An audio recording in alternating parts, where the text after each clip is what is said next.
मंदिर के बड़े दरवाजे से गुजरकर जब मैं अपनी कोठरी में पहुंचा तो बरामदे की जानिब मुझे करीम भाई नजर पड़ा।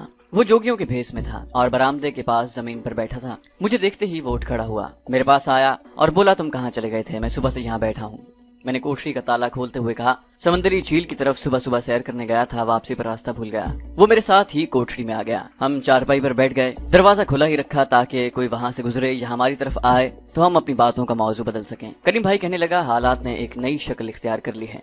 मैंने पूछा, क्या असलहे वाला जहाज किसी दूसरी बंदरगाह की तरफ चला गया है? कहने लगा, नहीं, ऐसी बात नहीं। मर्चेंट नेवी का माल बरदार जहाज भारी मिकदार में असलहा वगैरह लेकर द्वारका के साहिल पर ही है। तो फिर सूरत हाल कैसे बदल गई? मेरे इस सवाल पर उसने कहा, सूरत हाल इस तरह बदल गई है कि जहाज तो द्वारका की बंदरगाह पर है, मगर उसमें लदा हुआ सारा असलहा, कोबरा हेलीकॉप्टर, मीडियम फील्ड गन्ने और तोपों टैंकों की गनों के पुर्जे जहाज से उतार कर द्वारका के किले में जो फौजी एमुनिशन डिपो है वहां पहुंचा दिए गए हैं। मैंने ताज्जुब का इजहार करते हुए कहा, इतनी जल्दी ये सारा माल कैसे किले में पहुंचा दिया गया? जहाज बंदरगाह पर कब लगा था? करीम भाई ने सांस लेकर कहा, जहाज के द्वारका पहुंचने का हमारा अंदाजा गलत था। जिस रोज मैं द्वारका पहुंचा तो मुझे पता चला कि जहाज को गोदी में लगे 2 रोज हो गए हैं और जहाज पर से सारा असलहा वगैरह उतार कर द्वारका के किले में पहुंचा दिया गया है। मैंने कहा, इसका मतलब है अब हमारा टारगेट मर्चेंट नेवी का जहाज नहीं बल्कि द्वारका का किला है। फिर बोला, जहाज का टारगेट इतना मुश्किल नहीं था, वो खुला टारगेट था, मगर द्वारका फोर्ट के अंदर जाकर असलहा तबाह करने में हमें काफी मुश्किल का सामना करना पड़ेगा।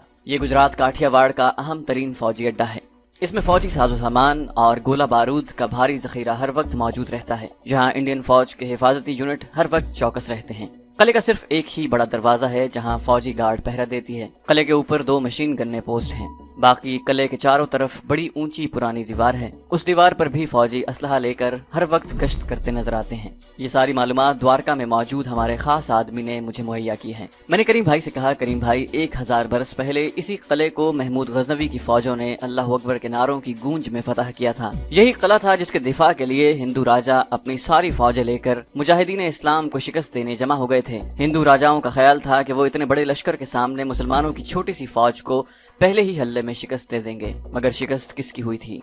कुफ्फार की। महमूद गजनवी की छोटी सी फौज ने हिंदू राजाओं के बहुत बड़े लश्कर को काट कर रख दिया था। हमें अपने मुजाहिदों की तारीख को हमेशा सामने रखना होगा। तुम कुफ्फार की तादाद और उनके दिफा पर मत जाओ। अगर हमारे सीनों में अल्लाह और उसके रसूल पाक सल्लल्लाहु अलैहि वसल्लम के दीन की शमा रोशन है, अगर हमारे दिलों में अल्लाह की राह में शहीद होने का जज्बा जिंदा है, तो फिर हमें अपने मिशन में कामयाब होने से दुनिया की कोई ताकत नहीं रोक सकती। करीम भाई मुझे अजीब हैरान नजरों से देखने लगा।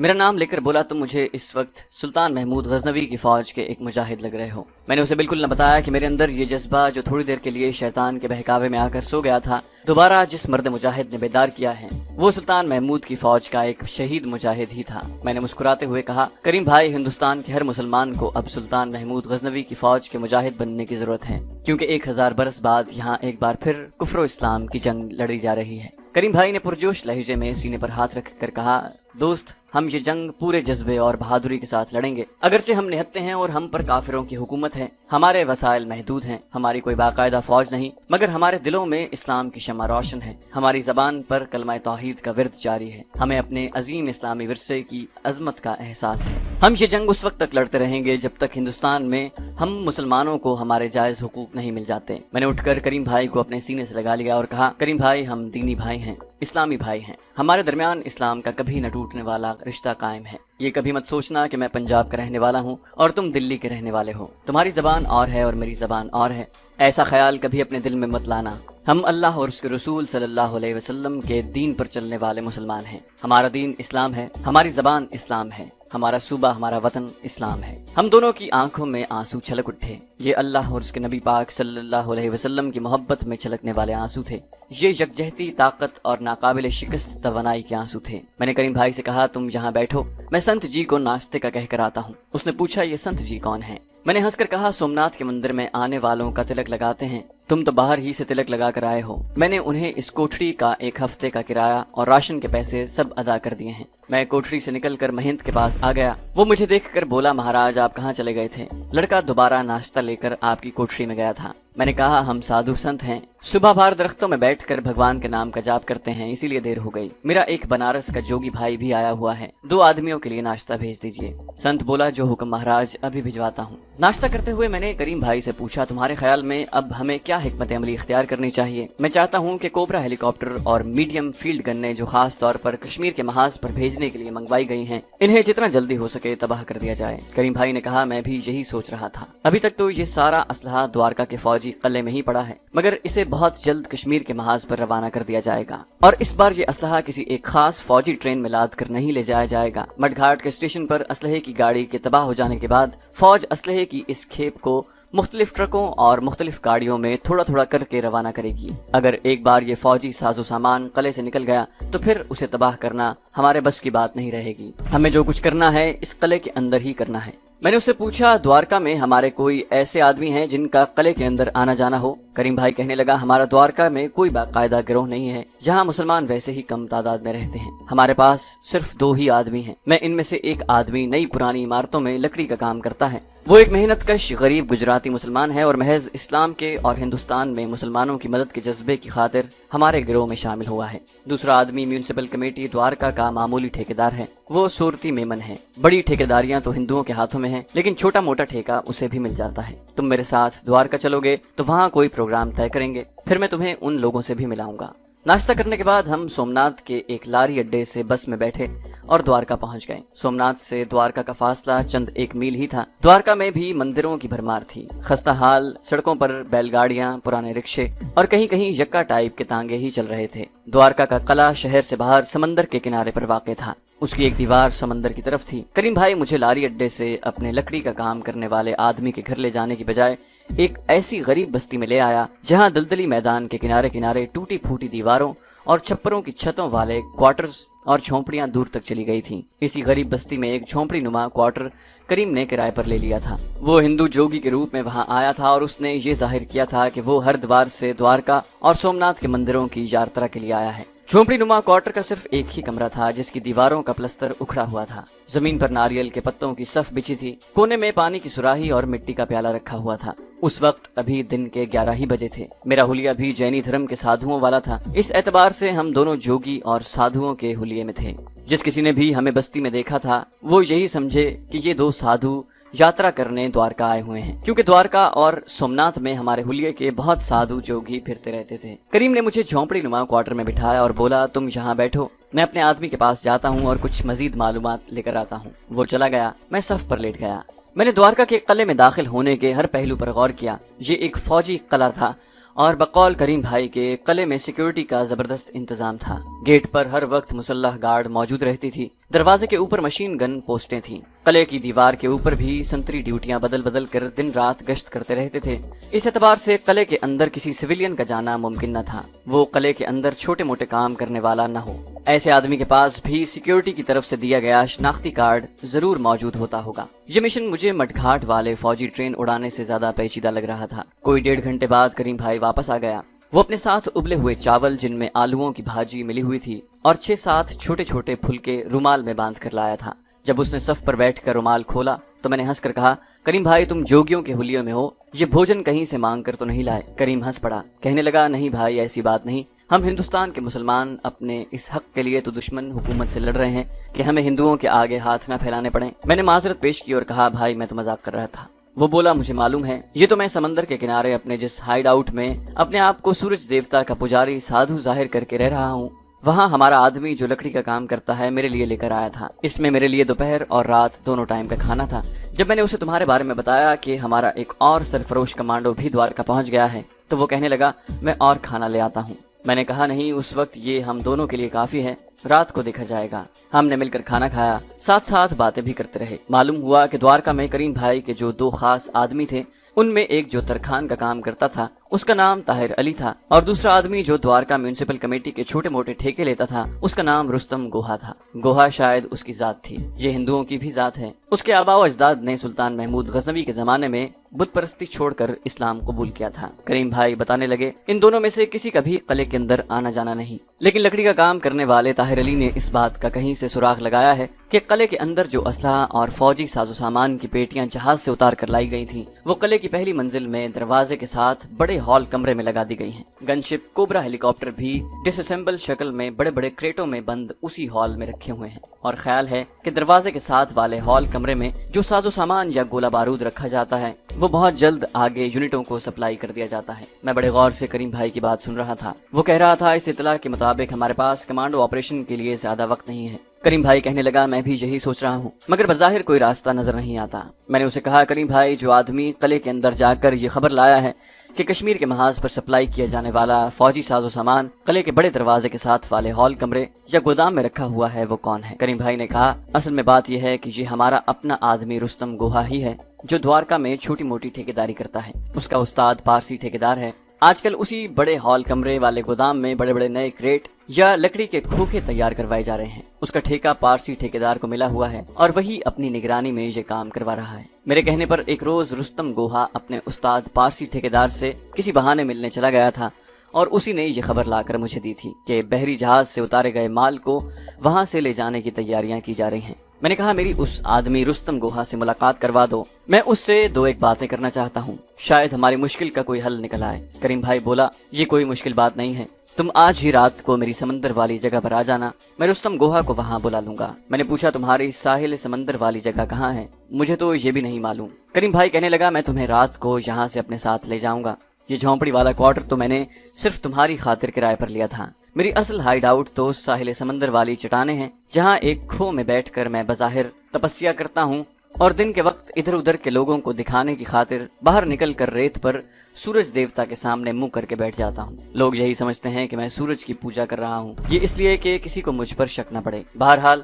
اس وقت تو میں اپنے آدمی رستم گوہا سے ملنے جا رہا ہوں تاکہ میں اسے رات کو سمندر والے ٹھکانے پر آنے کا کہہ دوں، پھر شروع رات کے وقت میں اندھیرا ہوتے ہی تمہیں یہاں سے لے جاؤں گا۔ ہمیں یہاں اپنے آدمیوں سے ملنے میں بڑی احتیاط سے کام لینا پڑتا ہے، اس کی وجہ یہ ہے کہ ہندوستان میں جہاں جہاں انڈین فوج کی چھاونی ہے یا ایمونیشن ڈپو ہیں وہاں کے مسلمانوں کی کڑی نگرانی کی جاتی ہے۔ اس کے بعد کریم بھائی چلا گیا، میں وہیں صف پر لیٹا رہا اور اپنے مشن کی تفصیلات پر غور کرتا رہا۔ میرے ذہن میں ایک منصوبہ آہستہ آہستہ تیار ہونا شروع ہو گیا تھا۔ شروع رات میں کریم بھائی آ کر مجھے ساحل سمندر پر واقع اپنے ہائیڈ آؤٹ میں لے گیا، جہاں سمندر کا ساحل دور تک پھیلا ہوا تھا۔ ایک جانب دوارکا شہر کی اور دوسری جانب دوارکا قلعے کی روشنیاں نظر آ رہی تھیں، جہاں ریت پر بڑی بڑی چٹانیں تھیں۔ ایک چٹان کی کھو میں کریم بھائی نے اپنا جوگیوں والا ٹھکانہ بنا رکھا تھا، ایک کرمنڈل اور پانی سے بھرا ہوا پیتل کا کٹورا بھی موجود تھا۔ تھوڑی دیر بعد دوارکا میں کریم بھائی کا خاص آدمی رستم گوہا بھی آ گیا۔ دبلا پتلا آدمی تھا، گجراتیوں کی طرح کرتا پاجامہ پہنا ہوا تھا، کندھے کے ساتھ چھتری لٹک رہی تھی، پاؤں میں چپل تھی۔ کریم نے میرا تعارف کروایا، اس نے السلام علیکم کہہ کر مجھ سے بڑی گرم جوشی سے ہاتھ ملایا۔ وہ بھی کریم بھائی کی طرح بیڑی پیتا تھا۔ آسمان صاف تھا، سمندر کی طرف سے مرطوب ہوا کے جھونکے آ رہے تھے۔ ہم وہیں اندھیرے میں چٹان کے پاس پتھروں پر بیٹھ گئے۔ میں نے رستم گوہا سے پوچھا بھائی کیا تم دوبارہ قلعے کے اندر اور خاص طور پر اس گودام کے اندر جا سکتے ہو جہاں جہاز سے فوجی سامان اتار کر رکھا گیا ہے؟ رستم گوہا سوچ میں پڑ گیا، پھر بولا قلعے کے اندر فوجی کسی باہر کے آدمی کو نہیں جانے دیتے۔ میرا پارسی استاد چونکہ اندر کام کروا رہا ہے تو ایک بار اس سے ملنے اور اسلحہ وغیرہ کا سراغ لگانے چلا گیا تھا، اس کو بڑی مشکل سے مجھے ساتھ لے جانے کی اجازت ملی تھی۔ میں نے فیصلہ کن انداز میں کہا رستم بھائی یوں سمجھ لو کہ خواہ کتنی مشکل پیش آئے، خواہ تمہیں اس کے لیے کچھ بھی کرنا پڑے، آنے والے 2 دنوں کے اندر اندر تمہیں قلعے میں ہر حالت میں داخل ہونا ہوگا اور اس گودام میں جانا ہوگا جہاں جہاز سے اتارا ہوا فوجی سامان پڑا ہے۔ یوں سمجھ لو کہ یہ ایک دینی فریضہ ہے جو تمہیں ادا کرنا ہے۔ رستم گوہا اگرچہ دبلا پتلا سا آدمی تھا لیکن معلوم ہوا کہ اس کے سینے میں شیر دل مسلمانوں والا جذبہ کار فرما ہے۔ اس نے صرف 2 یا 3 سیکنڈ تک ماتھے پر انگلیاں پھیرتے ہوئے سوچا، پھر فیصلہ کن لہجے میں کہا میں قلعے کے اندر چلا جاؤں گا، یہ بتائیں کہ مجھے وہاں جا کر کرنا کیا ہوگا؟ میں نے خوش ہو کر کہا رستم بھائی میں تمہاری دلیری سے بڑا متاثر ہوا ہوں، ہندوستان کے مسلمانوں کو اپنے دشمن کا مقابلہ کرنے کے لیے ایسا ہی دلیر بننا پڑے گا اب میں تمہیں بتاتا ہوں کہ تمہیں قلعے کے اندر جا کر کیا کرنا ہے۔ میں نے رستم کو ساری بات سمجھا دی۔ میں نے اسے بتایا کہ کسی طریقے سے مجھے اسلحے کے گودام کا نقشہ یا خاکہ معلوم ہونا چاہیے کہ میڈیم فیلڈ گنوں کے کریٹ کہاں پڑے ہیں، کوبرا ہیلی کاپٹروں کے ڈسمبل کریٹ گودام میں کس جگہ رکھے ہیں، گودام میں گولہ بارود کا ذخیرہ بھی ہے یا نہیں، رات کے وقت وہاں گارڈ ڈیوٹی کی کیا پوزیشن ہوتی ہے، اور کیا گودام کے عقبی سمندر کو لگنے والی دیوار میں کوئی روشن دان ہے یا نہیں، اور یہ دوسری ساری متعلقہ تفصیلات سمجھاتے ہوئے میں نے رستم گوہا سے کہا، رستم بھائی یہ تفصیل مجھے جیسے بھی ممکن ہو کل شام تک ضرور مل جانی چاہیے، یہ کام تمہیں ہنگامی بنیادوں پر کرنا پڑے گا۔ کریم بھائی بھی رستم کی طرف دیکھ رہا تھا۔ وہ کہنے لگا، میں چاہتا ہوں کہ جیسے بھی ہو اپنے پارسی استاد کے ساتھ تم خود قلعے میں جاؤ اور خود اسلحے کے گودام کا پورا نقشہ ذہن میں تیار کر کے لے آؤ۔ کیا تم ایسا کرو گے؟ رستم بھائی اندھیرے میں ہماری طرف دیکھ رہا تھا اور کسی گہری سوچ میں بھی تھا۔ کہنے لگا، میں آخری حد تک کوشش کروں گا، بس یوں سمجھ لیجئے کہ میں کوئی کسر نہ اٹھا رکھوں گا۔ میں کل دوپہر کے بعد آپ کو اسی جگہ رپورٹ کروں گا۔ جب رستم بھائی چلا گیا تو کریم بھائی مجھ سے کہنے لگا، مجھے پوری امید ہے کہ رستم یہ کام کر گزرے گا۔ میں نے کہا، دوست وقت بہت کم رہ گیا ہے، کہیں ایسا نہ ہو کہ ہاتھ آیا ہوا شکار ہاتھ سے نکل جائے۔ کریم بھائی جو اس وقت بھی ہندو سادھو کے بھیس میں تھا کہنے لگا، رستم بڑا ہوشیار اور اثر و رسوخ والا آدمی ہے، یہ ہمیں مایوس نہیں کرے گا۔ اب تم ایسا کرو کہ اپنی جھونپڑی والے کوارٹر میں چلے جاؤ، جس وقت بھی رستم کوئی خبر لے آیا میں تمہارے پاس پہنچ جاؤں گا، تم وہاں سے مت ہلنا۔ میں واپس جھونپڑی نما کوارٹر میں آ گیا۔ رات گزر گئی، اگلے روز میں وہیں جھونپڑی میں ہی رہا۔ تھوڑی دیر کے لیے باہر نکل کر دوارکا کے بازاروں کا ایک چکر لگایا۔ میں بھی جینی سادھوؤں والے بہروپ میں تھا، مجھ پر کسی کو شک نہیں ہو سکتا تھا۔ وہاں میرے جیسے کئی سادھو لوگ چلتے پھرتے نظر آ رہے تھے۔ ایک ڈھابے میں بیٹھ کر تھوڑا بہت کھانا کھایا اور واپس اپنی جھونپڑی نما کوارٹر میں آ گیا۔ دوپہر کے وقت مجھے دور سے کریم بھائی اور رستم بھائی آتے دکھائی دیے۔ میں جھونپڑی کے باہر ہی جھوٹ موٹ کا آسن جمائے بیٹھا تھا۔ ان دونوں کو دیکھ کر میں جھونپڑی کے اندر چلا گیا۔ دونوں اندر آ گئے۔ کریم بھائی نے دروازہ کھلا ہی رہنے دیا، باہر کوئی آدمی نہیں تھا۔ جب دونوں میرے قریب صف پر بیٹھ گئے تو میں نے پوچھا، کچھ کام بنا؟ کریم بھائی کا چہرہ لٹکا ہوا تھا، کہنے لگا، معاملہ مشکل نظر آتا ہے۔ میں نے رستم بھائی کی طرف متوجہ ہو کر کہا، کیا قلعے میں جانے کا کوئی سبب نہیں بن سکا؟ رستم بھائی کہنے لگا، جام نگر کے فوجی گیریزن سے ملٹری انٹیلیجنس کا کوئی کیپٹن ہری ناتھ اسلحے کے ذخیرے کی چیکنگ اور سیکیورٹی کے انتظامات کا جائزہ لینے آ رہا ہے۔ اس وجہ سے قلعے کے اندر باہر کے آدمیوں کا داخلہ بالکل بند کر دیا گیا ہے۔ صرف میرا پارسی استاد اور اس کے 2 کاریگروں کو اندر جانے کی اجازت ہے۔ باہر سے جو صفائی کرنے والے کبھی کبھی بلا لیے جاتے تھے ان کو بھی روک دیا گیا ہے۔ اچانک ایک خیال بجلی کی طرح میرے ذہن میں لہرا گیا۔ رستم بھائی نے میرا مسئلہ حل کر دیا تھا۔ میں نے اس سے پوچھا، یہ ملٹری انٹیلیجنس کا کیپٹن ہری ناتھ جام نگر سے کم پہنچے گا؟ رستم بھائی بولا، میرے پارسی استاد نے مجھے یہ سب کچھ بتایا تھا، وہ کہہ رہا تھا کہ 2-1 دن میں یہ آفیسر قلعے میں پہنچ جائے گا۔ کریم بھائی نے تجسس کے ساتھ میری طرف دیکھا، تم کیپٹن ہری ناتھ کے بارے میں اتنا کیوں پوچھ رہے ہو؟ میں نے کہا، یہ میں بعد میں بتاؤں گا۔ پھر میں نے رستم کی طرف متوجہ ہو کر کہا، رستم بھائی کیا ایسا ہو سکتا ہے کہ مجھے ملٹری انٹیلیجنس کے اس کیپٹن ہری ناتھ کے جام نگر سے چلنے اور دوارکا پہنچنے کا صحیح وقت اور تاریخ معلوم ہو جائے، اور اس بات کا بھی سراغ لگ سکے کہ وہ جام نگر سے فوجی طیارے میں آ رہا ہے یا فوجی گاڑی میں؟ یہ ساری تفصیل بہت ضروری ہے۔ رستم کہنے لگا، میں آج شام اپنے پارسی استاد سے مل کر یہ سب کچھ کسی طریقے سے معلوم کر لوں گا، مگر شرط یہ ہے کہ اسے بھی یہ ساری باتیں معلوم ہوں۔ میں نے کہا، وہ قلعے کے اندر اپنے مزدور لے جا کر ان سے کام کرواتا ہے، مجھے یقین ہے کہ اسے ملٹری انٹیلیجنس کے کیپٹن کی آمد کے بارے میں بہت کچھ معلوم ہوگا، تم اس سے مل کر پوری معلومات حاصل کرنے کی کوشش کرو۔ کریم بھائی کی سمجھ میں کچھ نہیں آ رہا تھا، اسے معلوم ہی نہیں تھا کہ میں نے کمانڈو آپریشن کی حکمت عملی صورتحال کے مطابق بالکل بدل دی تھی۔ جب رستم بھائی دوسرے دن صبح آنے کا کہہ کر چلا گیا تو کریم بھائی مجھ سے پوچھنے لگا کہ میں کس قسم کا پلان بنا رہا ہوں۔ جب میں نے اسے اپنے خفیہ پلان کی تفصیلات بتائیں تو وہ پہلے تو بہت خوش ہوا، پھر سوچ میں پڑ گیا، کہنے لگا، اس میں خطرہ بہت زیادہ ہے، یہ تلوار کی دھار پر ننگے پاؤں چلنے والی اسکیم ہے، ذرا سی بے احتیاطی ہمارے منصوبے کو خاک میں ملا سکتی ہے۔ میں نے کریم بھائی کا ہاتھ دباتے ہوئے کہا، میرے دوست، مجھے سب سے پہلے اللہ پر اور اس کے بعد اپنی کمانڈو ٹریننگ پر پورا بھروسہ ہے۔ ایسا نہ ہو کہ کیپٹن ہری ناتھ فوجی طیارے کے ذریعے آ جائے، اگر وہ سڑک کے روٹ پر سے آ رہا ہوگا تو یقین کرو میرا منصوبہ کبھی کامیاب نہیں ہو کبھی ناکام نہیں ہو سکتا۔ رات گئے تک میں کریم بھائی اپنے نئے کمانڈو آپریشن کی تمام جزیات پر غور و فکر کرتے رہے۔ منصوبہ پیچیدہ ضرور تھا، اس میں ہر قدم پر راز فاش ہو جانے اور میرے پکڑے جانے کا خطرہ تھا، لیکن دوسری صورت میں تیر ٹھیک نشانے پر جا کر بیٹھتا تھا۔ رات 11 بجے کے قریب کریم بھائی مجھے اپنی جھونپڑی نما کوارٹر میں چھوڑ کر اپنے ہائیڈ آؤٹ کی طرف چلا گیا۔ صبح بہت جلدی آ گیا، ابھی پاؤ پھٹ رہی تھی، اس نے آتے ہی مجھے جگا دیا۔ کہنے لگا، میں رات کو سو نہیں سکا، یہی خیال آتا رہا کہ اگر ہمارا منصوبہ ناکام ہو گیا तो ये जितने कोबरा हेलीकॉप्टर, मीडियम फील्ड गन्ने और गोला बारूद जहाज में आया है और द्वारका के कले में डंप है, ये सारे का सारा कश्मीरी मुजाहिदीन पर इस्तेमाल होगा। मैंने करीम भाई से कहा, दोस्त, एमुनिशन से भरी हुई जो गाड़ी हमने मडघाट के स्टेशन पर उड़ाई थी उसके बारे में भी हम इसी तरह सोचते थे, मगर उसका जो हशर हुआ वो सारी दुनिया को मालूम है। मैंने उसको तसल्ली देते हुए कहा, फिक्र न करो, अगर हमने अक्लमंदी, होशियारी और साबित कदमी से काम लिया तो कामयाबी हमारे कदम चूमेगी। ये बताओ कि रुस्तम भाई सुराग रसानी करके कब आ रहा है? मेरा ख्याल है वो दोपहर से पहले नहीं आएगा। उसे अपने पारसी ठेकेदार उस्ताद के घर जाकर सारी तफसीलात मालूम करनी होगी। दुआ करो कि पारसी ठेकेदार को ये सारी बातें मालूम हो। दोपहर तक करीम भाई मेरे पास ही रहा। हम दोनों साधु जोगियों के रूप में झोंपड़ी के बाहर बैठे वहाँ से गुजरने वालों को देखने के लिए मनकों की माला का जाप करते रहे और एक दूसरे से बातें भी करते रहे। दोपहर के बाद दूर से हमें रुस्तम भाई आता नजर आया। करीम भाई बोला, रुस्तम आ गया है, हमें झोंपड़ी के अंदर चले जाना चाहिए। हम एक दूसरे के पीछे उठकर झोंपड़ी के अंदर आ गए। थोड़ी देर बाद रुस्तम भाई भी सीधा झोंपड़ी में आया और हमारे पास सफ पर बैठ गया। मैंने उसकी तरफ सवालिया नजरों से देखा। करीम भी खामोश था। रुस्तम भाई ने कहा, मुझे जो बातें मालूम हुई हैं वो ये हैं कि ये जो मिलिट्री इंटेलिजेंस का कैप्टन हरिनाथ जामनगर के फौजी गैरिजन से चेकिंग के लिए आ रहा है, ये पहले राजपूत राइफल्स की सिग्नल कोर में था। दूसरी बात जो खास तौर पर मैंने मालूम की है वो ये है कि ये कैप्टन पहली बार द्वारका फोर्ट में चेकिंग के लिए आ रहा है। इससे पहले वो फोर्ट में कभी नहीं आया। तीसरी बात ये मालूम की है कि कैप्टन हरिनाथ आज और कल का दिन छोड़कर परसों दोपहर के बाद फौजी जीप में अपने अर्दली के साथ जामनगर से चलेगा और महामपुरी और गादरा से होता हुआ शाम होने से पहले पहले द्वारका फोर्ट पहुंच जाएगा। मेरे लिए ये मालूमात बहुत थी। हकीकत यह है कि मुझे इतनी तवक्को ही नहीं थी जितनी मालूमात रुस्तम भाई हासिल करके आया था। उसके बाद मैंने रुस्तम को भी अपने कमांडो ऑपरेशन से आगाह कर दिया कि मैं क्या करने वाला हूँ। मैंने एक बार फिर उससे पूछा, क्या तुम्हें यकीन है कि ये कैप्टन हरिनाथ कले में पहली बार आ रहा है और इसे वहाँ किसी फौजी अफसर या जवान ने नहीं देखा? रुस्तम भाई कहने लगा, मेरे पारसी उस्ताद ने अपनी तरफ से जो खोज लगाया है उसके मुताबिक तो ये फौजी अफसर पहली बार द्वारका आ रहा है और इसे वहाँ किसी अफसर या जवान ने आज तक नहीं देखा।